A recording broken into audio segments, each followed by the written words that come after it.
2시간 전에 마감한 트레이더가 생생하게 전하는 글로벌 마켓 리뷰 델타1입니다. FOMC를 하루 앞둔 시장, 전반적으로 시장이 소강 상태를 보이면서 국가별로 증시 흐름은 엇갈렸는데요. 전반적인 평가는 아시아 증시 및 기술주 강세, 그리고 그간 달렸던 다우와 러셀은 휴식한 정도였습니다. 그러나 장중 매매가 쉽진 않았죠. 가령 장 시작하고 나서 거의 1.6%까지 달렸던 나스닥을 그 상승분을 거의 다 반납하기로 했으니까요. 어쨌든 전일 시장 꼼꼼하게 리뷰하면서 이길 새벽 3시에 있을 운명이 FOMC 어떻게 대응해야 하는지 전략까지 살펴보겠습니다. 먼저 아시아 세션부터 갑니다. 코스피는 갭 상승 출발했지만 사실 하루 종일 대단히 짜증나는 흐름이었습니다. 특히 오후장 들어서 막판에 콜옵션이 상승한 것을 제외하고는 내내 양 옵션을 눌러대는 변동성 매도의 흐름이 이어졌는데요. 이게 우리 시장만 그런 것이 아니라 글로벌 시장이 모두 변동성 매도가 나오고 있는 상황인지라 받아들여야 되는 모습이죠.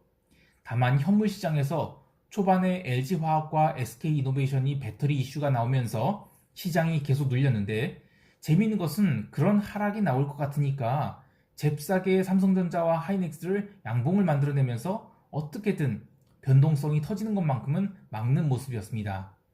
이렇게 우리 시장은 장중 내내 박스권을 그리면서 외국인이 선물 매매에 따라서 시장이 오르내리곤 했는데, 외국인은 또 홍콩 시장의 흐름을 참조해서 매매를 했죠. 사실 우리 시장은 거래량이 계속 감소한 가운데 주인을 잃은 양처럼 어리둥절해하는 모습이 이어졌다고 할 수 있겠습니다. 그러면 이 긍정적인 요소랑 부정적인 요소를 검토해보죠. 우선 긍정적인 것은 전일에 이어서 연기금이 850억가량 주식을 매수해준 것. 물론 아직 이틀밖에 사지 않았고 양도 얼마 되지 않은 데다가 오늘은 오전장에는 얼마 사지도 않았죠. 그리고 이제 오후장에 산 것이죠. 그래서 아직은 의미를 크게 부여하기는 어렵습니다만 어쨌든 연속으로 이틀간 매수다. 자, 그리고 전일이 나쁜 베이시스가 오늘은 확연히 개선되는 모습이었죠.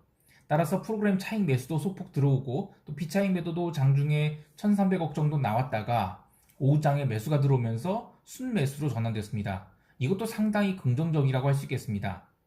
마지막으로 변동성이 안정화인데요. 글로벌 증시 변동성이 계속 내려가고 있죠. 이제 이벤트는 FOMC고 금요일은 또 쿼드러플 위칭데이이기 때문에 미국 시장이요. 그래서 이미 변동성을 주긴 만큼 죽여놔서 금요일 현물장 시작할 때까지는 별일 없거나 또는 시장이 긍정적으로 움직일 가능성이 훨씬 더 큽니다. 자, 그런데 부정적 요소는 아무래도 시장 센티먼트이죠. 보통 우리 시장은 미국 시장의 흐름을 갭으로 반영한 뒤에는 장중에 홍콩 시장의 흐름에 동조화되는 모습을 보이기 때문에, 그러니까 우리 시장이 지금 주도해서 방향성을 만들어내지 못하고 있는 수급 측면에서는 되게 부족한 상황이죠. 그리고 또 여전히 기존 박스권, 즉 430에서 405 내에서 움직이고 있고 또 한쪽으로 쏠린 상황도 아닙니다. 그래서 올라오면 올라올수록 매물이 압박을 극복해야 되는데, 지난 3월물 옵션 만기 이후 이 금요일에, 그러니까 6월물 선물이 당월물이 돼서 처음 거래되는 날에 갭 상승해갖고 스트레이트로 417.35를 기록했습니다. 그리고 그 뒤로는 412.5포인트까지 사흘간 아주 지루한 박스를 그리고 있는 상황이죠. 그래서 최소한 이 박스를 위쪽으로 돌파해야만 의미 있는 시세가 나올 수 있는데, 근데 문제는 이 사흘간의 박스에서 개인이 주식을 3,200억 밖에 순매도하지 않았습니다. 따라서 이 박스를 돌파해서 기존 박스인 이 430권, 430에서 405의 박스로 들어갈 경우에는 매물이 더 나올 수밖에 없는 점도 부정적이죠.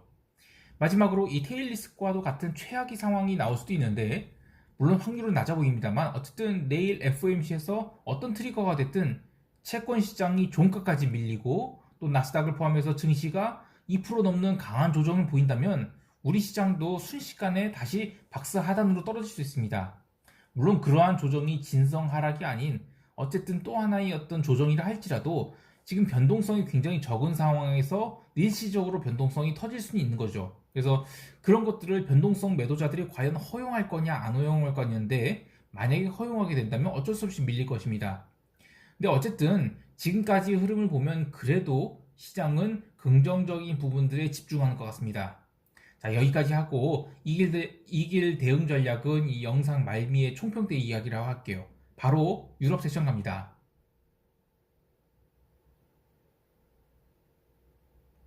유럽은 오늘도 변동성 매도가 들어오면서 전형적인 그 지수 상승의 모습이 나타났어요. 이미 아시아 세션부터 나스닥 선물이 살살 올라오면서 나스닥 매도자들을 커버링 시킬 준비를 하였는데요. 전산장부터 꾸준히 나스닥 선물이 오르더니 본장에서도 계속 변동성을 죽여갔죠.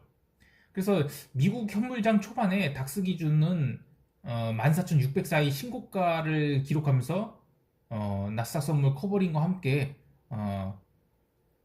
유럽 시장도 신고가를 칩니다. 근데 반면에 통화 시장은 몇 가지 노이즈가 있었어요. 물론 이거는 유럽장 초반에 있었던 것인데요.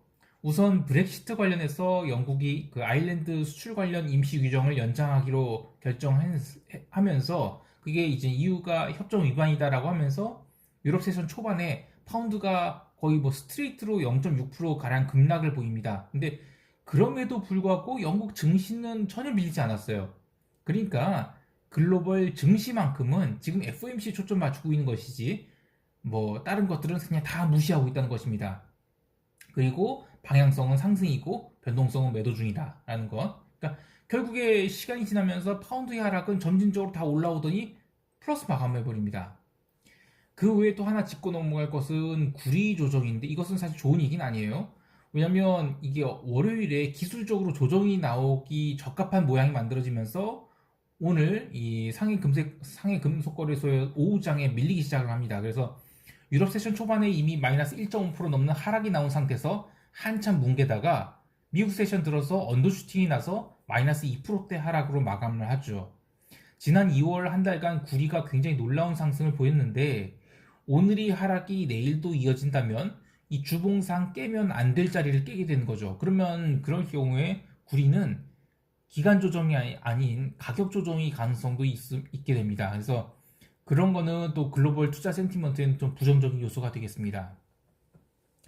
경제 지표로는 독일이 GW 경제 전망 지수가 발표가 있었는데 컨센 대비로도 또 실제 수치로도 잘 나왔습니다. 근데 역시 증시는 계속 변동성만 팔아댈 뿐 직접적인 영향을 미치지는 못했습니다.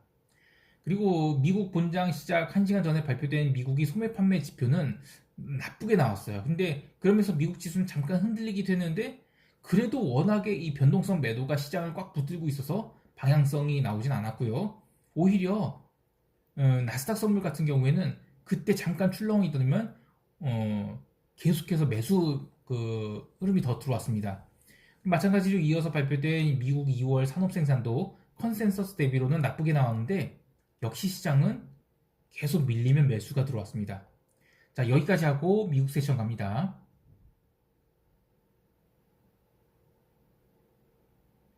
미국은 장 시작 전에 나스닥 선물에서 숏 커버링이 나왔죠. 본장 시작하면서부터 2시간 동안 빠르게 달리면서 무려 1.6%를 상승했는데요. 이러면서도 변동성이 계속 죽었어요. 한편 나스닥이 상승에도 불구하고 러셀은 마이너스 1%대 갭 하락을 보이면서 출발을 했고요. 다우도 오늘은 쉬어가는 모습이었습니다. 그러나 그 2시간이 상승 이후에 변동성이 너무 빠지면서 시장은 쉬어갈 핑계를 찾기 시작했는데요.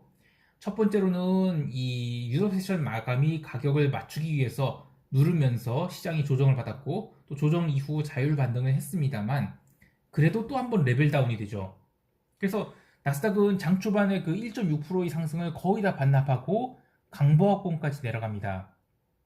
물론 그 뒤로는 또 점진적인 반등이 나오면서 어쨌든 시가선을 회복해서 일봉상 도치 캔들을 만들었습니다만 어쨌든 계속 변동성을 죽이면서 내일이 FOMC를 기다렸다라는 게 핵심입니다.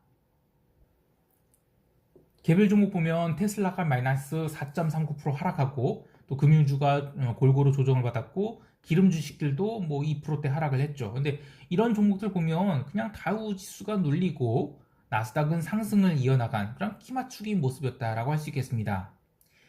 내일 FOMC를 앞두고 나름 시장이 작은 푸닥거리를 한 상황에서 미국 10년 국채는 계속해서 1.6%대에서 움직이고 있죠. 시장이 어떤 트리거로 움직일지 모르겠지만 강한 커버링을 주기에도 또 큰 음봉을 줄 수 있는 모습으로도 마감을 했습니다. 그러니까 변동성이 지금 뭔가 터질 것 같긴 해요.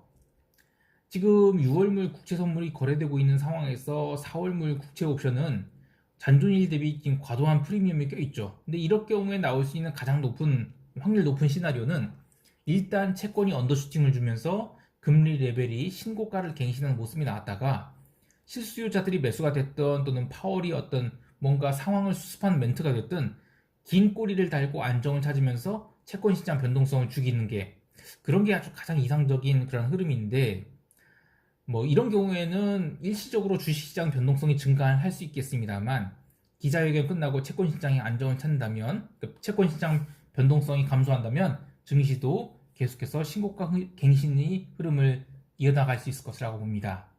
자, 여기까지 하고 시장 총평하면서 이길 대응 전략 짜보겠습니다.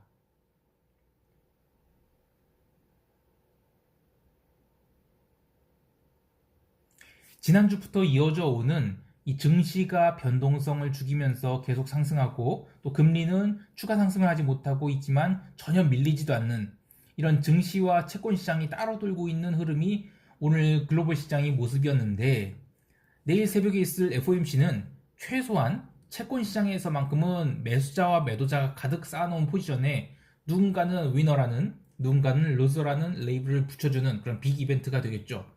하지만 증시만큼은 기존 추세에서 벗어나지 않을 것이라고 봅니다.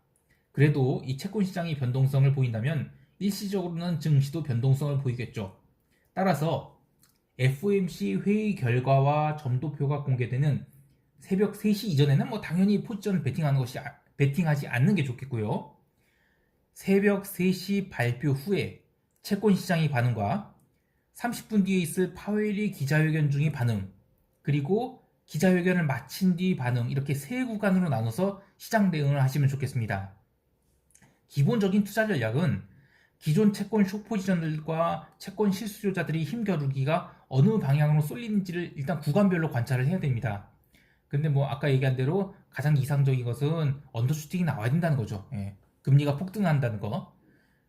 그런데 이후 그 어떤 구간, 첫 번째 구간, 두 번째 구간, 세 번째 구간을 갈수록 실수요자들이 매수가 들어와서 그 금리가 다시 정상화가, 그러니까 그런 금리 오버슈팅이 다시 내려오게 된다면 그러면 증시 변동성이 가라앉을 것이고, 그렇게 되면 그 증시 변동성이 가라앉은 게 포착될 때 나스닥 선물을 추가 매수하는 전략으로 현물을 다시 올라온다, 그런 것으로 전략으로 대응하는 것이 좋겠습니다. 코스피 시장은 별일 없다면 오늘 장 초반은 그래도 위쪽으로 달릴 가능성이 있는데 만일 달린다 하더라도 추세적으로 상승을 이어갈 가능성은 굉장히 낮아 보이거든요. 그래서 기존 현물 부분에 대한 콜 매도 해지는 그대로 유지하고, 또 만약에 오전 시장이 1% 이상 상승을 한 상황에서 한동안 횡보를 할 경우에는 변동성이 잔존일 대비 과하게 감소를 하게 되죠.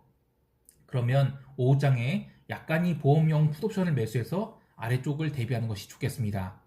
다만 장 초반부터 시장이 아래로 까내려간다, 이럴 경우에는 별 대응 없이 그냥 오늘 412선까지는 다시 열려있겠구나 라고 생각하고 그냥 관찰만 하는, 관망하는 정도로 대응해야 되겠습니다. 자, 오늘도 성공적인 투자 되시기 바라며 이상 델타원이었습니다. 감사합니다.